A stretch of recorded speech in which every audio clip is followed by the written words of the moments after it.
আজ সোমবার সকাল থেকে মুষলধারে বৃষ্টি হয়ে চলেছে ক্রমাগত। সকাল থেকে সন্ধে গড়িয়ে এলো, বৃষ্টি থামার এখনো কোনো নামই নেই। গ্রামের কয়েকজন ঝন্টুর চায়ের দোকানে সেই বিকেল থেকে আড্ডা দিচ্ছে।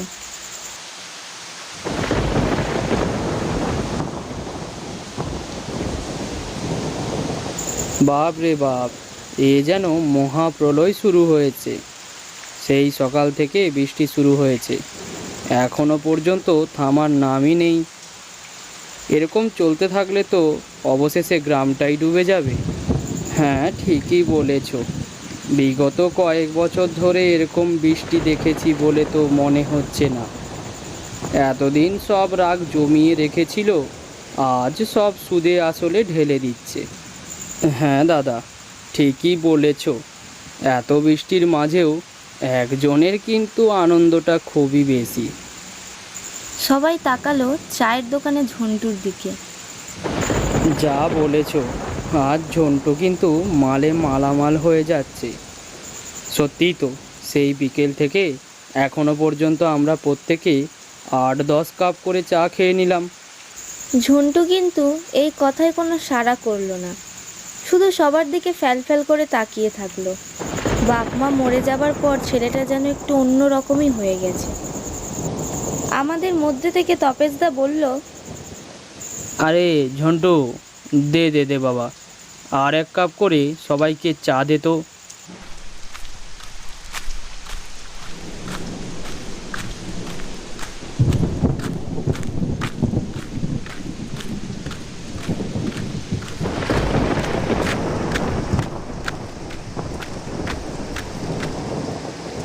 ওহ, যা বৃষ্টিটা শুরু হয়েছে।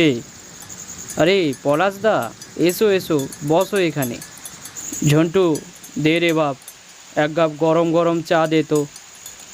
এই বৃষ্টিতে একেবারেই ভিজে গিয়েছি, তোর চা খেয়ে শরীরটাকে একটু গরম করে নিই। কিছুক্ষণের মধ্যেই প্রত্যেকের হাতে 1-1 কাপ করে গরম গরম চা চলে এলো। চায়ে চুমুক দিয়ে পলাশ কাকু বললেন, আরে তুমি দিলীপের ছেলে শুভ না?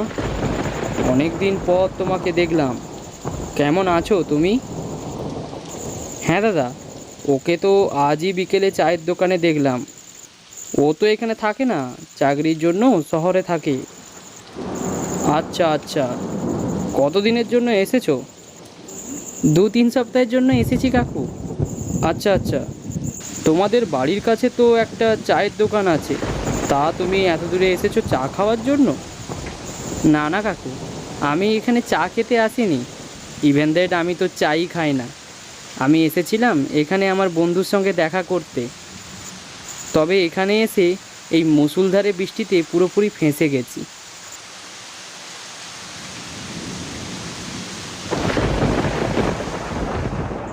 কিছুক্ষণ পর বৃষ্টিটা পুরোপুরি থেমে গেল। ঘড়ি বলছে এখন বাজে 8টা। না, বাইরের বৃষ্টিটা অনেকটা কমে এসেছে। এখনই না উঠলে বাড়ি যেতে অনেকটা দেরি হয়ে যাবে। কাকু, আসছি তাহলে। হ্যাঁ বাবা, সাবধানে যেও। দিনকাল খুব একটা ভালো নয়, তার উপরে আবার এই বৃষ্টি। শুভ ধীরে ধীরে পায়ে বাড়ির দিকে এগোতে লাগলো। ঝন্টু, আজকের খবরের পেপারটা দে তো বাবা। আজকে সকাল থেকে বৃষ্টির কারণে খবরের কাগজের ছেলেটা আসেনি। সত্যি, যা বলেছ। আজ সকাল থেকে একটা পাখি পর্যন্ত দেখতে পেলাম না। আর ও তো একটা মানুষ। এই যা, খুব একটা বড় সর্বনাশ হয়ে গেল। সর্বনাশ? কি সর্বনাশ হয়েছে পলাশদা?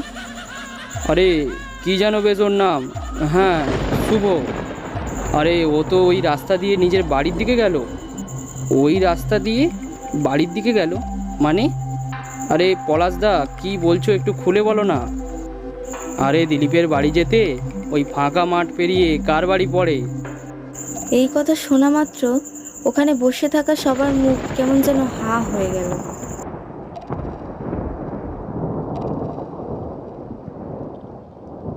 আরে ওটা তো রমেশের বাড়ি।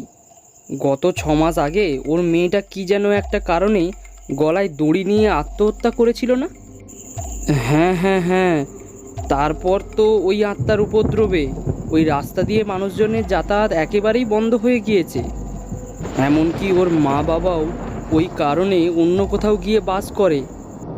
আমি তো শুনেছিলাম ওরা নাকি খুব কম দামে বাড়িটা বেচতেও রাজি ছিল, কিন্তু অমন ভুতুরে বাড়িতে কে বাস করবে?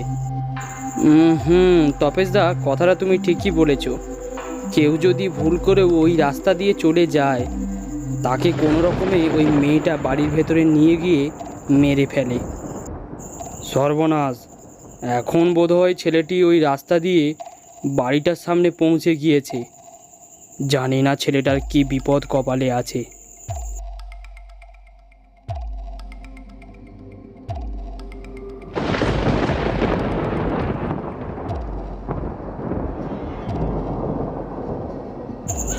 বাবা, এদিকটা এত ঘুটঘুটে অন্ধকার। চাকরির জন্য গ্রামে আসা হয়নি 2-3 বছর ধরে, তাতেই এত পরিবর্তন। এত ঘুটঘুটে অন্ধকার, তার উপরে আবার বৃষ্টির রাত। বাড়ি ফিরবো কেমন করে?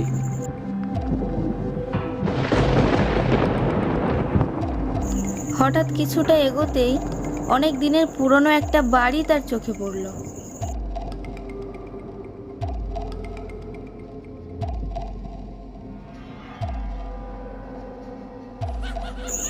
কেউ যেন আমার নাম ধরে ডাকলো, কিন্তু এই বাড়িটা কার? এরকম জঙ্গলের মধ্যে ঢেকে গেছে। কোনো লোকজন বাস করে বলে তো মনে হয় না। জায়গাটা খুব একটা ভালো বলে মনে হচ্ছে না। যত তাড়াতাড়ি সম্ভব এখান থেকে আমাকে চলে যেতে হবে। কেউ আসলো যেন মনে হয়। ঘাড় ঘোরাতেই শুভজিৎ দেখলো তার সামনে একটা মেয়ে দাঁড়িয়ে আছে। আরে, কে আপনি? হট করে এখানে এলেন কিভাবে? শুভজিতের প্রশ্নে মেয়েটি কোনো উত্তর দিল না, বরং উল্টে মেয়েটি ভাঙাচোরা বাড়িটির দিকে এগোতে লাগলো। বাড়িটির মধ্যে ঢুকে কাউকে দেখতে পেল না।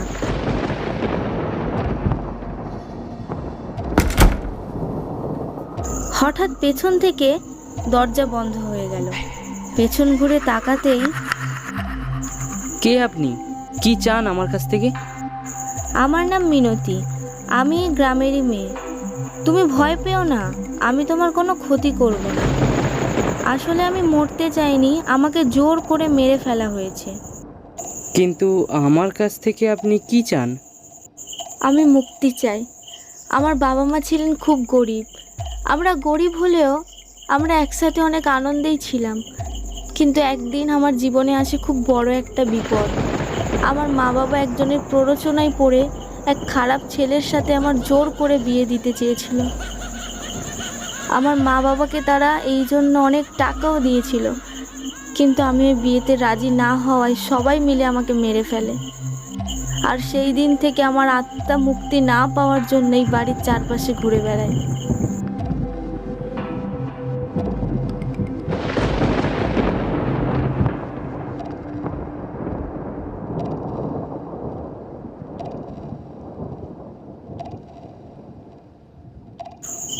কিছু খবর আছে ওই ছেলেটার? কিছু জানি না দাদা, আমার তো খুব ভয় ভয় করছে। ছেলেটার আবার কিছু হয়ে গেল না তো? ওই তো শুভ আসছে।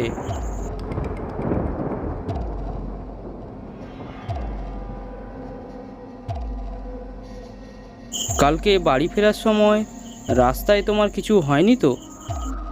আসলে যে রাস্তা দিয়ে তুমি বাড়ি গিয়েছিলে, ওই রাস্তার পাশে একটা বাড়ি পড়ে।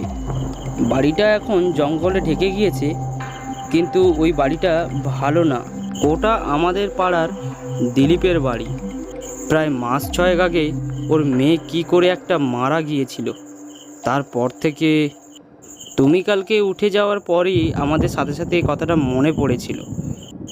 আসলে দিলীপের একটি মেয়ে ছিল, নাম মিনতি। মেয়েটা পড়াশোনায়, ঘরের কাজে কিংবা আচার আচরণে খুব ভালো ছিল, কিন্তু মেয়েটার কপালটাই খারাপ ছিল। দিলীপ আর ওর বউ একটা খারাপ ছেলের সাথে ওর বিয়ে দিতে চেয়েছিল, আর মেয়েটা রাজি না হওয়ায় ওকে মেরে ফেলে। তারপর ওর বাবা মা বেশি দিন ওই বাড়িতে থাকতে পারেনি, তারাও কোথায় পরে চলে যায়। আমার সাথে কাল ওই মেয়েটার দেখা হয়েছিল। সে কি, কাল তোমার সাথে ওর দেখা হয়েছিল? তারপর? ঠিক আছে, আমি আপনাকে মুক্তি দেওয়ার ব্যবস্থা করব। আমি আপনাকে এই কষ্ট থেকে মুক্তি দেবই। আমাদেরকে ওই মেয়েটিকে মুক্তি দিতেই হবে। ঠিক আছে, আমরা সবাই মিলে গোয়ায় গিয়ে মিনতির পিণ্ডদান করে আসব। হ্যাঁ হ্যাঁ হ্যাঁ, আমরা সবাই যাব। এরপর থেকে তারা সবাই মিলে গিয়ে মিনতির পিণ্ডদান করে তাকে মুক্তি দেয়। তারপর থেকে আর ওই মেয়েটিকে কোনোদিনই ওই বাড়ির চারপাশে দেখা যায় না।